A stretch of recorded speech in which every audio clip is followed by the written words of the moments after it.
6월절. 6월절이 무엇입니까? 이스라엘 자손들이 애굽 땅에 종살이할 때 그 하나님의 은혜를 땅에서 바로의 손에서 벗어나던 그 마지막 날 밤, 죽음의 사자가 애굽 땅에 임할 때 하나님께서 죽음의 사자가 이스라엘 자손들에게 임하지 않게 했던 그런 사건을, 그런 날을 말하는 것입니다. 6월절의 가장 중요한 부분이 무엇일까요? 6월절의 핵심, 바로 어린 양입니다. 따라합시다. 6월절은 중요한 것은 어린 양이다. 6월절에 중요한 것은 어린 양입니다. 이스라엘 백성이 애굽에서 종살이하던 마지막 밤, 하나님께서 그들을 애굽에서 인도에 내시기 전에 중요한 명령을 내리십니다. 어린 양을 준비하라는 것입니다. 그 밤은 하나님이 애굽을 심판하는 밤이었지만 동시에 이스라엘에게는 구원의 밤이 됩니다. 무엇 때문에? 어린 양 때문에. 죽음의 사자가 애굽 온 땅을 지나갈 때 어린 양의 피가 있는 집은 넘어갔습니다. 하나님의 말씀대로 어린 양을 준비하고 그 양을 잡아먹은 사람들의 집에는 죽음의 사자가 들어갈 수 없었습니다. 구원은 그래서 막연한 기대가 아니라 하나님의 말씀대로 순종할 때 시작된다는 사실을 믿으시기를 축복합니다. 그리고 이 사건은 단순한 이야기가 아니라 장차 오실 예수님을 예표하는 사건인 것입니다. 따라서 오늘 우리는 어린 양이 무엇인지 그 의미를 다시 한번 생각하면서 함께 은혜를 나누었으면 좋겠습니다. 하나님은 어린 양을 준비하여 취하라고 말씀하십니다. 5절, 각 사람마다, 각 가정마다 흠없고 1년 된 어린 양, 수컷을 취하라고 명령했습니다. 흠없고 1년 된 수컷. 여기서 중요한 단어가 취한다는 것이지요. 어린 양을 보라고 말씀하지 않으셨습니다. 취하라고 말씀하고 있다는 사실입니다.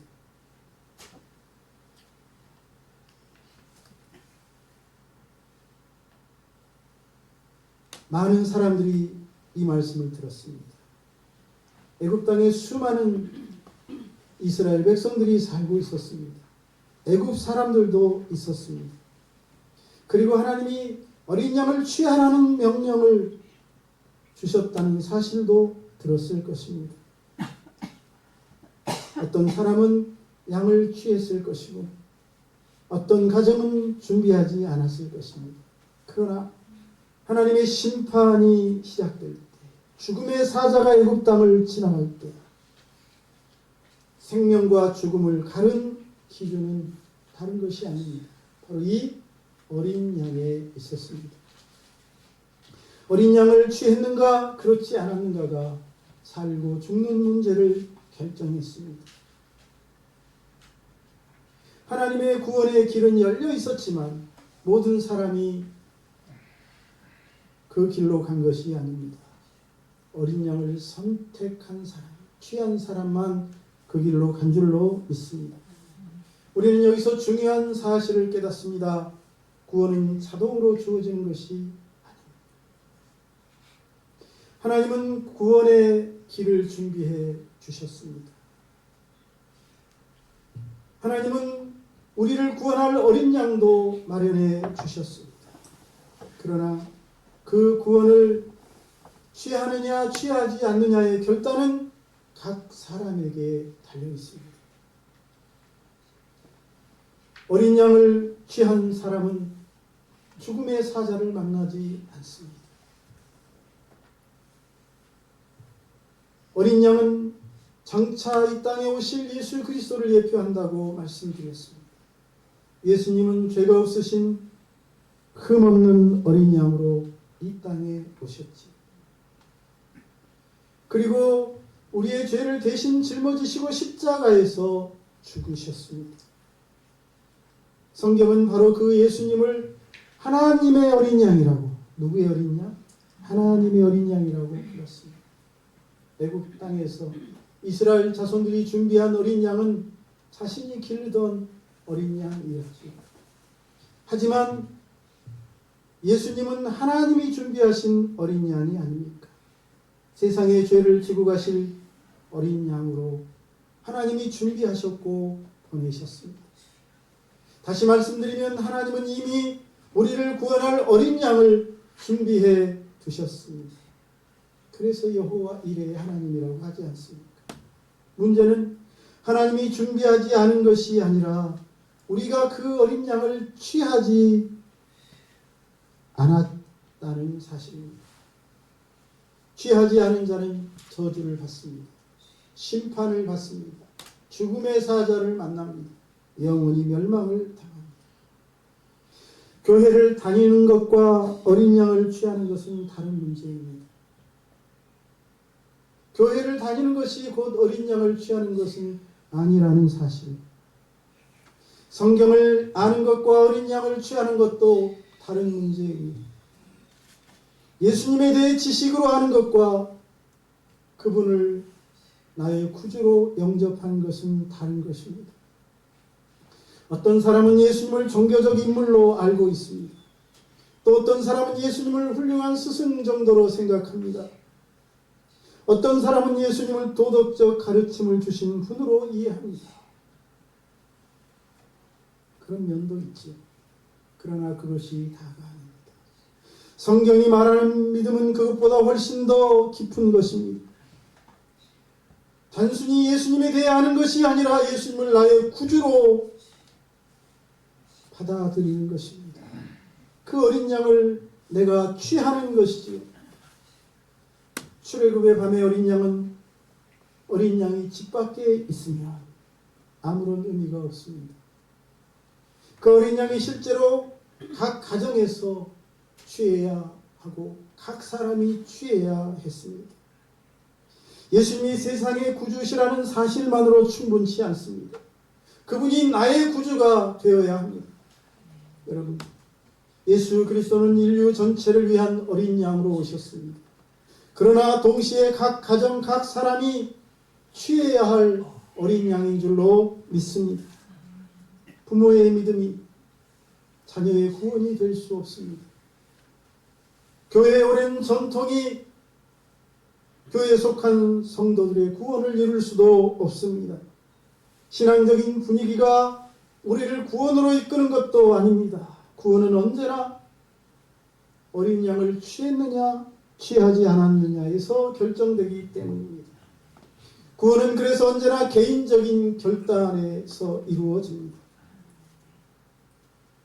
이 시간 저와 여러분이 예수 그리스도를 취할 수 있기를 축복합니다. 저는 예수 그리스도를 나의 구주로 받아들입니다.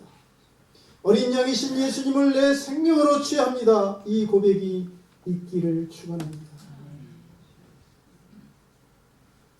애굽에서 마지막 밤에 생명과 죽음을 가른 기준이 하나였다는 사실을 잊지 마십시오. 어린 양을 취했느냐 그렇지 않았느냐. 오늘 우리도 동일합니다. 우리가 과연 어린 양 되신 예수를 나의 구주로 영접했느냐 영접하지 않았느냐가 영원한 삶과 영원한 죽음을 가릴 것입니다. 오나기는 이 자리에 계신 여러분 모두가 어린 양이신 예수님을 취할 수 있기를 축복합니다. 다음으로 하나님은 이스라엘 백성들에게 그 마지막 밤에 어린 양의 피를 문설주와 임방에 바르라고, 좀 더 나아가면 피를 적용하라고 말씀하십니다. 어린 양을 준비하고 잡는 것으로 모든 것이 끝난 것이 아닙니다. 하나님은 거기서 나아가서 더 중요한 말씀을 하셨기 때문입니다. 그 피를 양을 먹을 집 좌우 문설주와 임방에 바르라. 7절이죠. 따라서 어린 양을 죽이는 것으로 충분치 않았습니다. 피가 문설주와 임방에 발라져야 했습니다. 애굽 땅에서 그 밤에 하나님의 말씀에 따라 수많은 어린 양들이 죽었을 것입니다. 그러나 하나님이 보신 것은 어린 양이 죽었느냐 죽지 않았느냐가 아니라 그 죽은 어린 양의 피가 문설주와 임방에 발라졌느냐 그렇지 않았느냐를 보셨습니다. 죽음의 사자가 애굽 땅을 두루 행할 때 어린 양의 피가 문설주와 임방에 있느냐 없느냐를 보고 그 집에 들어갈 것인가 들어가지 않을 것인가를 결정했다는 사실입니다. 하나님이 분명히 13절에서 말씀하십니다. 내가 피를 볼 때에 너희를 넘어가리라. 뭘 볼 때? 피. 아무 피가 아니에요. 흠없고 1년 된 예수님을 상징하는 어린 양의 피. 어린 양의 피를 볼 때에 넘어가겠다는 것이지. 그래서 기준은 단 하나입니다. 그 집안이 얼마나 훌륭하고 얼마나 뼈대 있고 얼마나 대단한 집안인가가 아닙니다. 그 집에 얼마나 선한 사람들, 얼마나 의로운 사람들이 살고 있는가도 아니었습니다. 그 집이 얼마나 오랫동안 하나님을 섬겨왔는지도 아니었습니다. 오직 피가 문설주에 있는가 없는가. 죽음의 사자가 들어갈 것인가 들어가지 않을 것인가를 결정하는 기준이었다는 사실입니다. 경건하지 않은 집안이라 할지라도 피가 발라져 있는 집은 죽음의 사자가 넘어갔습니다. 뼈대가 없는 집안이라 할지라도 어린 양의 피가 임방과 문설주에 발라져 있으면 죽음을 면할 수 있었습니다. 피가 없는 집은 재앙을 피할 수 없었지요. 이것은 매우 중요한 영적 진리를 알려주고 있습니다.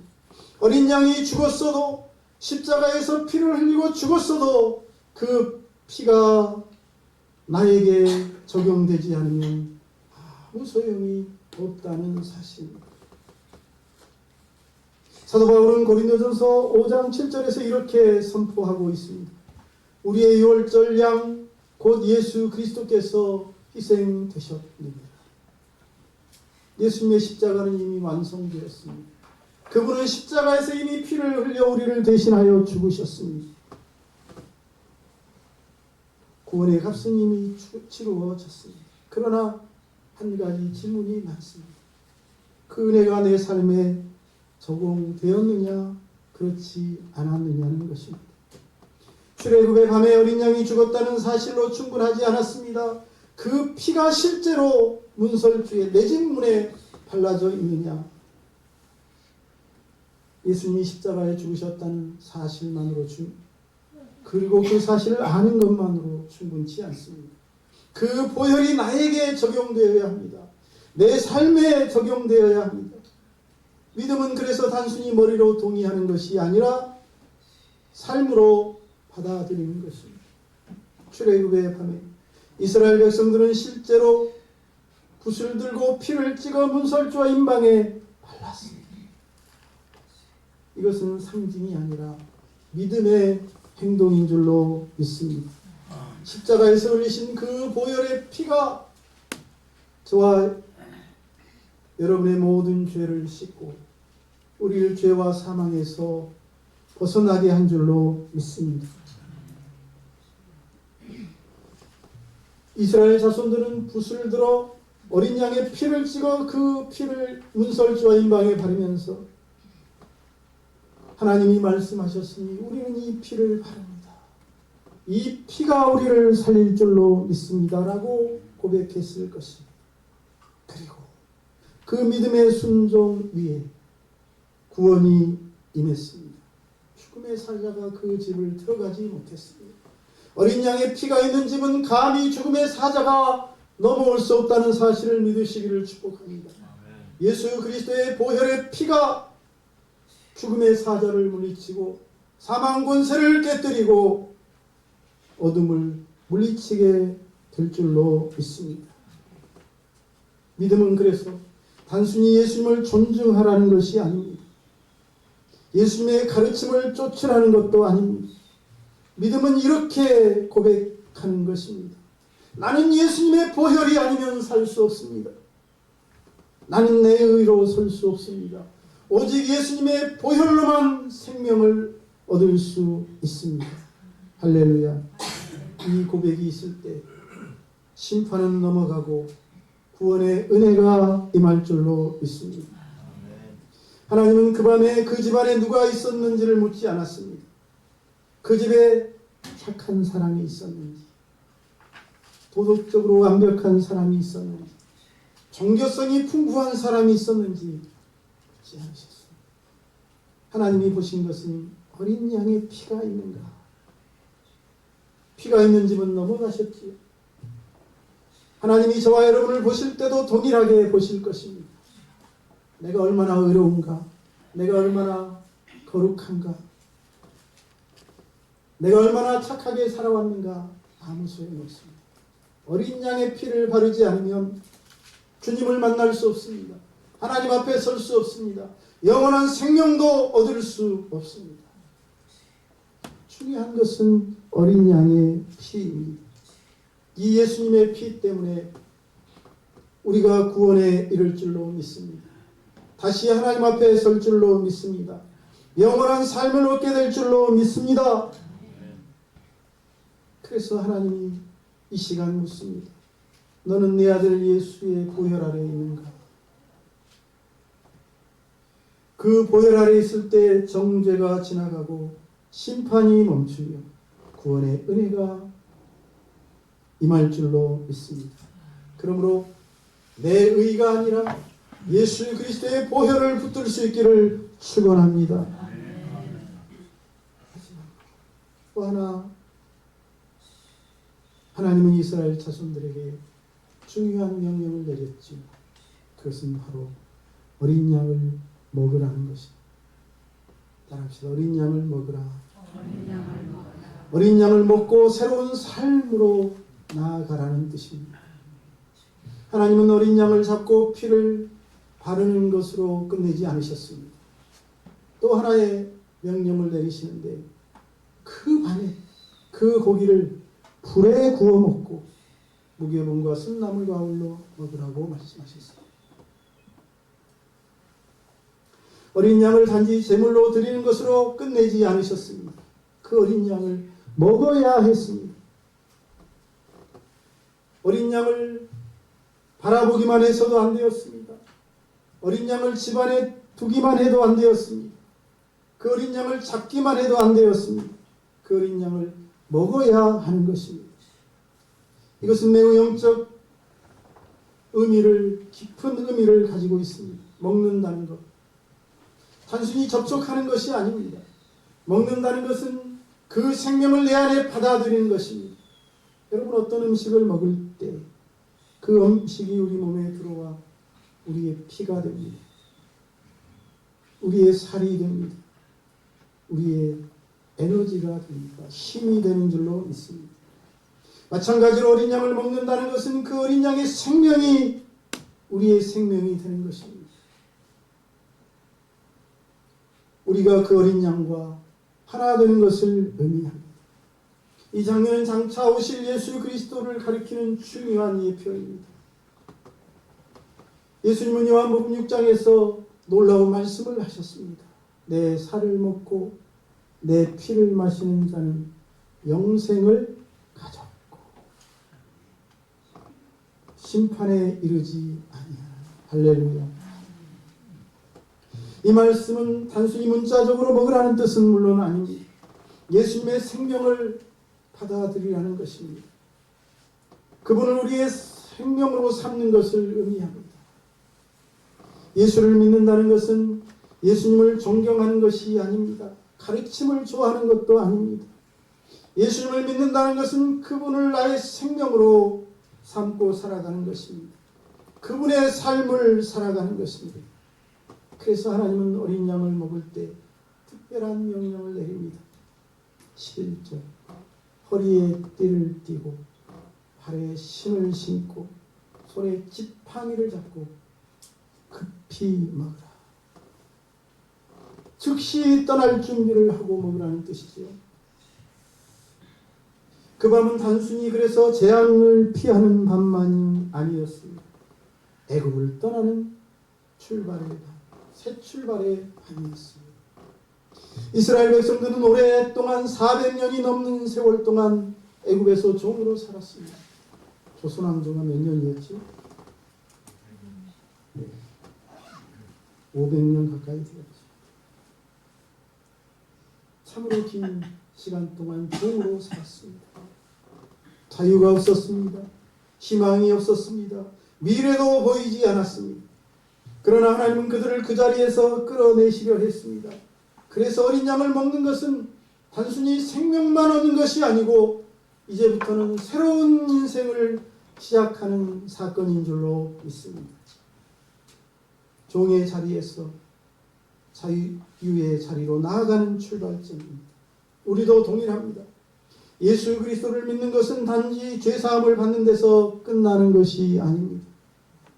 그것은 옛 삶을 떠나는 출발점입니다. 애굽은 성경에서 종종 죄악된 세상을 상징하지 하나님 없이 살아가는 불신의 삶을 의미합니다. 예수를 믿는다는 것은 그 애굽의 삶을 떠나는 결단을 의미합니다. 세상의 가치관을 떠나는 것입니다. 죄악의 습관을 떠나는 것입니다. 옛사람의 삶을 벗어버리는 것입니다. 그리고 이제부터는 하나님 나라를 바라보며 그 나라를 향하여 걸어가는 것입니다. 하나님의 말씀을 따라 새로운 삶을 살아가는 것입니다. 예수 그리스도를 믿는 사람은 더 이상 세상의 종으로 살아가지 않습니다. 그는 거룩한 하나님의 백성이 되었기 때문입니다. 그래서 하나님의 자녀로 살아갑니다. 하나님 나라를 향해 걸어갑니다. 그래서 어린 양을 먹는다는 것은 단순히 구원을 받는 것을 넘어 새로운 삶을 시작하는 사건인 것입니다. 여러분, 우리는 어린 양이신 예수 그리스도를 믿는 사람입니다. 그분의 생명을 받은 사람들입니다. 그러므로 우리도 더 이상 애굽에 머물러 있어서는 안 됩니다. 애굽 사람처럼 살아서도 안 됩니다. 하나님의 백성으로 하나님 나라를 바라보며 살아가야 할 줄로 믿습니다. 어린 양을 먹은 사람은 다시 종으로 되돌아갈 수 없습니다. 그는 이미 자유의 길 위에 서 있기 때문입니다. 하나님은 오늘 우리에게 말씀하십니다. 내가 준비한 어린 양을 먹고 새로운 삶을 살아가라. 저와 여러분이 십자가에 달리신 예수 그리스도를 통해 새로운 삶을 살아갈 수 있기를, 구원받은 백성으로 살아갈 수 있기를 주님의 이름으로 축복합니다. 말씀을 맺습니다. 애굽에 살던 이스라엘 자손들이 애굽 땅에서 마지막 밤을 맞을 때 그들이 살고 그들이 죽는 이 양자의 갈림길에서 살아날 수 있었던 단 하나의 기준, 어린 양이었습니다. 어린 양을 취했는가, 취하지 않았는가. 하나님이 준비하신 어린 양을 삶에 적용했는가, 적용하지 않았는가. 어린 양을 먹고 새로운 삶을 시작했는가, 시작하지 않았는가. 오늘 우리에게도 같은 질문이 주어집니다. 예수 그리스도를 정말 나의 구주와 주님으로 취했습니까? 그 보혈 아래 거하고 있습니까? 애굽의 삶을 벗어던질 준비가 되어 있습니까? 구원은 멀리 있지 않습니다. 하나님은 이미 어린 양을 준비하셨습니다. 이제 우리의 결단만 남아 있습니다. 오늘 우리의 고백이 이와 같기를 바랍니다. 주님, 제가 어린 양 되신 예수 그리스도를 취합니다. 주님이 준비하신 그 보혈을 내 몸에 바릅니다. 그 어린 양의 살을 내가 먹고 새로운 인생을 시작합니다. 어린 양 되신 예수 그리스도의 은혜가 우리의 삶 가운데 충만하기를 주님의 이름으로 축복합니다. 기도하겠습니다. 살아계신 하나님, 죽어 마땅한 우리를 위해 어린 양을 준비하시고 그 어린 양을 취하고 어린 양의 피를 바르고 어린 양을 먹는 사이로 자유와 영원한 생명을 허락해 주시니 감사합니다. 우리 모두가 어린 양 되신 예수 그리스도를 온전히 구주와 주님으로 모시고 하나님 앞에 설 수 있도록 인도하여 주옵소서. 오늘도 하나님의 몸된 교회를 섬기는 모든 이들에게 위로와 새 힘과 소망을 주옵소서. 예수님의 이름으로 기도하옵나이다. 아멘.